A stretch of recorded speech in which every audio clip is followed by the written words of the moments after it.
Umar Nurmagomedov kembali meraih kemenangan dalam UFC 321.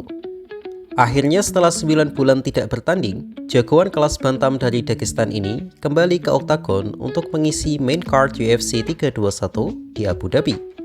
Sejak kekalahannya dari Merab Dvalishvili di bulan Januari lalu, Umar memang lama beristirahat dan tidak mengambil jadwal pertandingan karena memang ia memiliki cedera di pergelangan tangannya usai menghujangi wajah Merab dengan pukulan di 2 ronde awal.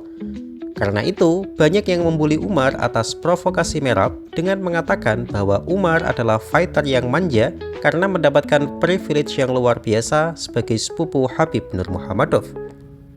Petr Yan pun secara tipis juga pernah mengungkapkan ketika ditanya awak media tentang kenapa ia harus aktif bertanding. Ia mengatakan bahwa ia bukanlah Umar yang memiliki Khabib di belakangnya.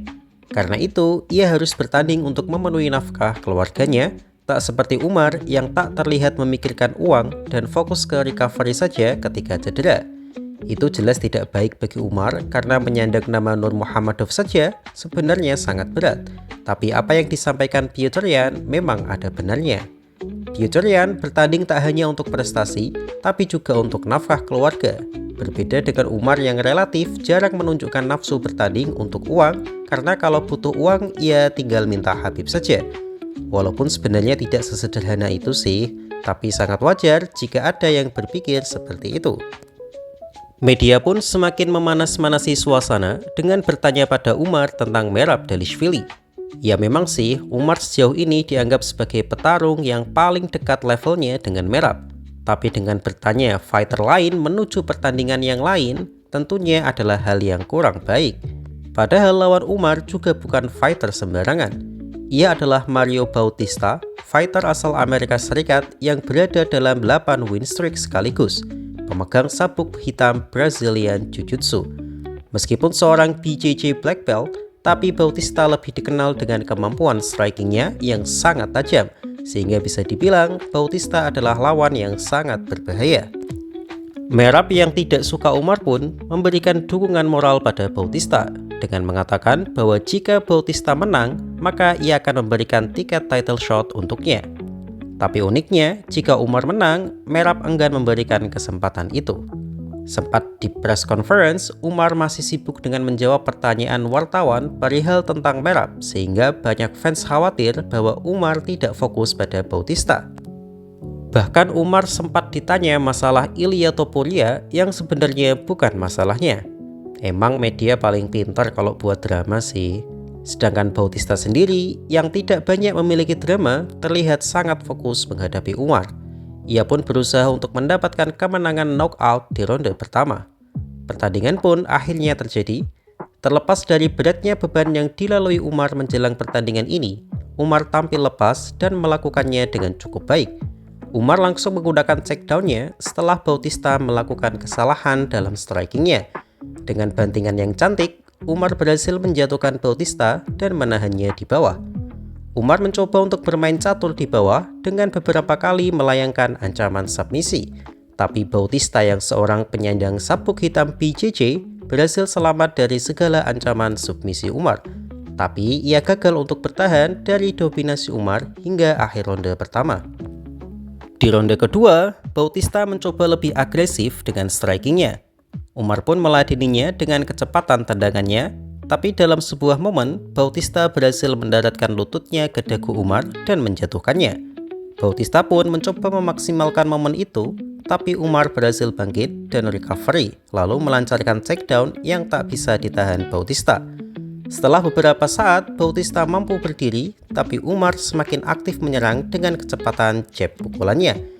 Meskipun mendapatkan knockdown, tapi Bautista tetap kalah di ronde ini karena Umar tampil lebih dominan. Di ronde ketiga pun, Umar juga tampil lebih dominan dengan kombinasi striking dan gulatnya. Bautista memang selalu bisa berdiri kembali, tapi itu tidak mampu menyelamatkan dirinya dari pressure Umar yang secara bersih menang 3 ronde penuh atas dirinya.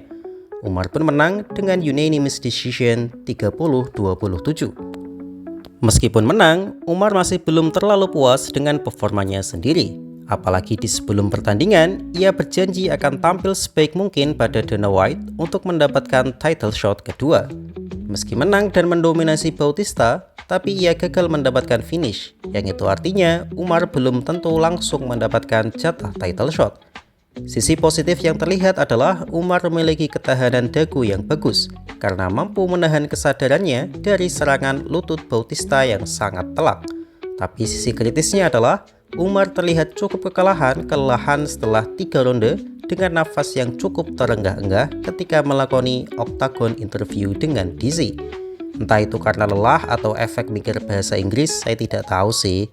Tapi itu tentu masih menjadi PR besar karena untuk melawan Merab, Umar memerlukan gas tank yang cukup untuk bertanding tensi full 5 ronde. Karena itu bagi saya pribadi, Umar masih perlu setidaknya 1 kemenangan lagi untuk memantaskan dirinya. Tapi masalahnya adalah, apakah ada calon lawan lainnya untuk Merab selain Umar? Bagaimana menurut kalian? Oke, kita sedikit bahas ya. Umar memang tampil cukup bagus di pertandingan lawan Bautista.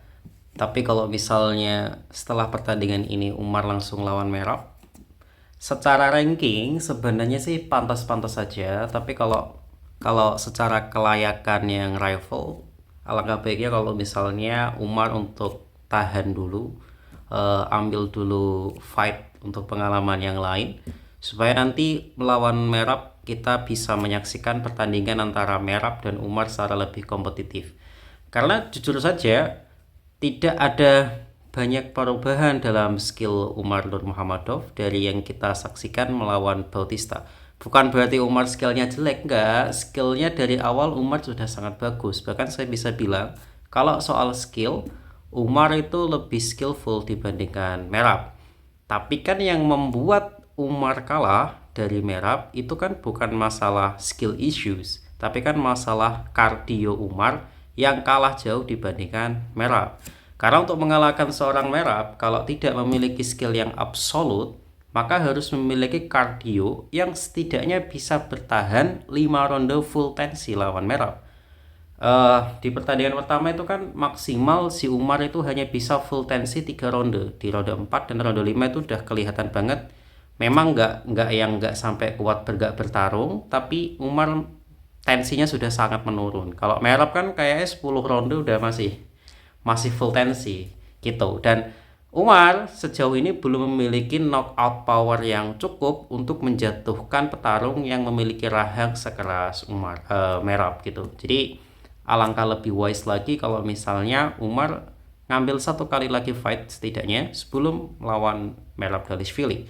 Mungkin bisa menantang Sonny Yadong atau Sean O'Malley atau mungkin fighter-fighter lainnya, atau mungkin fighter hampir serupa kayak siapa itu dari Brazil, Division Figueiredo, akan lebih menambah jam terbang Umar supaya nanti juga kardionya juga semakin terasa lagi seperti itu. Kalau misalnya dengan skill yang sekarang, kardio yang sekarang kayak tadi malam kemarin, itu kok lawan Merab, ya kayaknya Merab akan menang lagi sih gitu. Jadi bukan maksudnya saya dukung Umar gitu, enggak, tapi kan kita sebagai seorang fans ingin title fight yang kompetitif gitu. Ya tidak seperti semalam ya yang di heavyweight. Ternyata prediksinya sangat membagongkan, tidak ada satupun yang betul, karena berakhirnya anti klimaks gitu. Ya agak males bahas sih dalam satu video full, tapi ya sebenarnya Ciryl Gane tampil sangat bagus di sebelum insiden colok mata gitu ya. Tercatat Ciryl Gane itu berhasil mendaratkan significant strike yang lebih banyak dibandingkan Tom Aspinall. Cuman memang significant strike yang dilancarkan Gane itu kebanyakan jabs. Jadi memang jabs tidak serangan yang keras ya. Tapi kalau berturut-turut kan damage-nya kerasa juga. Tom kan juga sudah berdarah hidungnya kan karena terlalu banyak menerima jab dari Ciryl Gane seperti itu. Dan secara jumlah memang strike dari Aspinall itu lebih sedikit, tapi bebannya sepertinya damage juga. Tapi sayang sekali harus berakhir seperti itu. Saya gak bisa nyalain siapapun ya, gak bisa nyalain Aspinall yang menarik diri karena dia statusnya juara dan dia berhak untuk itu. Kalau misalnya dia memaksakan lanjut, mungkin hasilnya dia bisa kehilangan sabuk karena penampilannya nggak maksimal gara-gara colok mata. Ya, kalau bisa disalahin ya mungkin Ciryl Gane karena dia telah menyia-nyiakan kesempatan title fight ini untuk secara tidak sengaja atau sengaja.